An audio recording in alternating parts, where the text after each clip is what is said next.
Hello बच्चों, मैं हूं शिवम और आज हम प्रकाश का परावर्तन के नियम को समझेंगे और ये भी समझेंगे कि प्रकाश का परावर्तन होता क्या है। ठीक है, तो इसके लिए हमें कुछ वस्तुओं की आवश्यकता होगी।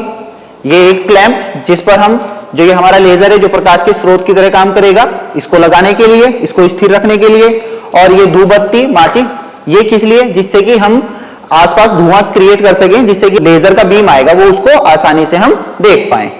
और एक समतल दर्पण जिसकी सहायता से हम परावर्तन करेंगे जिसकी सतह पर, और ये पेंसिल जिसको हम क्या करेंगे, आपतन बिंदु पर जो अभिलंब खींचेंगे उसको पेंसिल की सहायता से देख पाने के लिए, और ये प्रोटेक्टर जिससे कि हम आपतन कोण तथा परावर्तन कोण को मेजर कर पाए।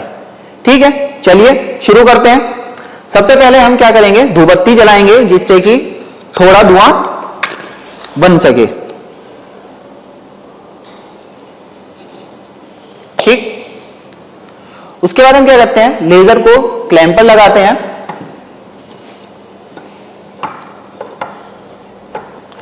और क्लैंप पर लगाने के बाद हम एक बार देखेंगे कि जो हमने धुआं बनाया है उसमें हम लेजर को इजीली देख पा रहे हैं या नहीं देख पा रहे। तो आप देख पा रहे होंगे कि लेजर का बीम आपको दिख रहा है ग्रीन कलर का। हम क्या करेंगे, इस लेजर बीम को अपने समतल दर्पण पर डालेंगे। तो उस पर डालने के लिए क्या करेंगे, हम इसको क्लैंप को धीरे धीरे नीचे करेंगे। आप देख पा रहे होंगे जैसे ही लेजर बीम इस समतल दर्पण पर गिर रहा है तो एक दूसरी बीम उससे रिफ्लेक्ट होकर जा रही है, जिसको हम क्या बोलते हैं, परावर्तित किरण। जो किरण आपकी समतल दर्पण पर गिर रही है उसको क्या बोलेंगे, आपतित किरण। और जो समतल दर्पण पर परावर्तन के होने के बाद पहले माध्यम में वापस जा रही है उसको क्या बोलेंगे, परावर्तित किरण। तो जब आप परावर्तन पढ़ते हैं तो परावर्तन क्या कहता है कि जब कोई आपतित किरण किसी समतल चिकने समतल पर गिरती है तो उसके बाद वो परावर्तित होकर पहले माध्यम में वापस हो जाती है। तो आप देख पा रहे होंगे यही हो रहा है। ठीक, जब हम परावर्तन पढ़ते हैं तो उसके बाद हम ये पढ़ते हैं कि परावर्तन के दो नियम होते हैं। क्या क्या, परावर्तन का पहला नियम ये कहता है कि जो आपतित किरण है तथा परावर्तित किरण है और जिस बिंदु पर ये गिर रही है उसको क्या बोलते हैं, आपतन बिंदु।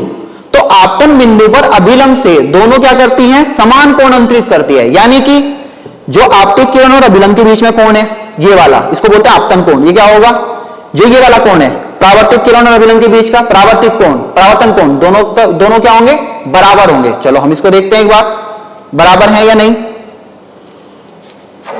ये हमारे पास प्रोटेक्टर है, हम इसको यूज करेंगे। ठीक है, अब आप देख पा रहे होंगे कि जो इस वाले आपतन अभिलंब से ये वाला कोण है ये इस कोण के बराबर है। तो ये आपका क्या है, परावर्तन का प्रथम नियम। ठीक है, तो अभी हम देखेंगे कि जैसे हमने ये प्रकाश की किरण, आपतित किरण इस पे डाली तो क्या हो रहा है कि एक परावर्तित किरण गई। बट अगर इन दोनों के बीच का हम कोण देखें तो क्या होगा, जैसे जैसे हम आपतित किरण को इस पे दूसरे एंगल से डालेंगे तो जो हमारा परावर्तन कोण है वो भी परिवर्तित होता रहेगा। अब देखिए जरा, जब हम इसको घुमाते हैं तो हमने कम एंगल किया, तो अब आप देख रहे होंगे कि इन दोनों के बीच का कोण क्या हो गया, परिवर्तित हो गया। ये वाला कोण कम हुआ तो ये वाला कोण भी कम हो गया। अब हम इसको और कम करते हैं तो आपके कोण, दोनों ही कोण क्या हो गए, और ज्यादा कम हो गए, आपतित कोण भी और परावर्तित कोण भी।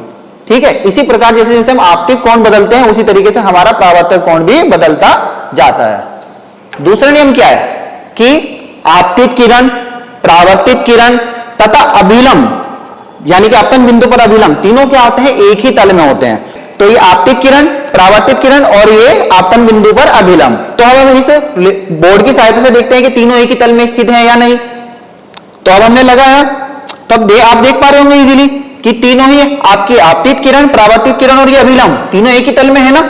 तो यही आपका क्या है, परावर्तन का द्वितीय नियम। तो अब हमने इस एक्सपेरिमेंट की सहायता से क्या क्या देखा, पहला कि आपतित किरण, परावर्तित किरण इस अभिलंब पर के साथ कैसा कोण बना रही है, दोनों बराबर कोण बना रही है। यानी कि जो आपका आपतन कोण है और जो आपका ये परावर्तन कोण है दोनों क्या है, बराबर हैं।